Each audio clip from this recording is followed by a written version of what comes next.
A routine traffic stop turned into an international scandal when a racist officer pulled over a black man and mocked his claim of being a diplomat. The officer forced him out of the car, humiliated him in front of bystanders, and placed him in handcuffs. What happened next exposed the dangers of racial profiling on a global stage. The streets of downtown buzzed with evening traffic. Black SUVs rolled past office towers, blending with taxis and commuters heading home. Among them was a sleek black sedan with diplomatic plates. Inside sat Kwame Mensah, a Ghanaian diplomat stationed in the United States. He had spent the day in meetings about trade agreements. Now, he was headed back to the embassy. His driver was unavailable, so Kwame drove himself. He wore a sharp navy suit, tie loosened after a long day. As he stopped at a red light, a police cruiser pulled up behind him. Flashing lights followed. Kwame glanced in the mirror, puzzled. His documents were in order. His plates were clear. Still, he pulled to the curb. Two officers stepped out. One of them, Officer Daniels, strode up with authority. His eyes narrowed as he approached the window. License and registration. Daniels barked. Kwame lowered the window. Good evening, officer. I am a diplomat. My identification is here. He calmly reached for his diplomatic ID. Daniels sneered. Save the story. Step out of the vehicle now. Kwame kept his tone even. This vehicle is protected under diplomatic protocol. I assure you my papers are valid. If you allow me to show them. Daniels cut him off. I don't care about your stories. A black man driving a car like this? You expect me to believe you're some kind of official? Kwame's chest tightened.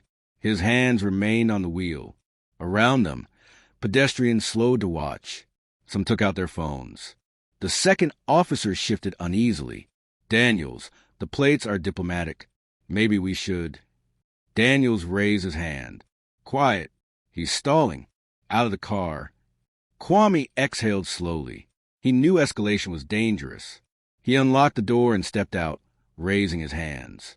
The officer's hand hovered over his holster. People whispered. Phones kept recording. Daniels shoved Kwame toward the hood. You think a suit makes you above the law? You're about to learn different. Kwame looked him in the eye. His voice stayed steady. You are making a grave mistake. The crowd's murmurs grew louder. Some shouted for the officer to stop. But Daniels forced Kwame's arms behind his back. The click of cuffs echoed across the sidewalk. What Daniels didn't know was that this stop would soon make headlines, and his own career would hang in the balance. At the precinct, Kwame sat calmly in an interview room. His diplomatic ID lay on the table, untouched. Daniels stood with arms crossed, still convinced he was right. The door swung open. The precinct captain stormed in, flanked by two men in suits. One was from the State Department. The other carried a Ghanaian flag pin on his lapel. The captain's voice thundered. What the hell have you done, Daniels? Daniels straightened, pulled over a suspect driving a suspicious vehicle. The man with the flag pin stepped forward.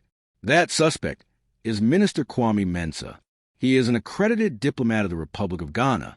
By arresting him, you violated international law. Daniels blinked. He said he was a diplomat, but you didn't listen, the captain cut in. Do you have any idea what this means? Do you want an international incident on your record? The State Department official spoke coldly. The Vienna Convention protects diplomatic personnel from actions like this. Your officer not only humiliated Minister Mensah, but risked straining relations between our countries. Daniel stammered. He didn't look like. Kwame raised a hand, his voice firm.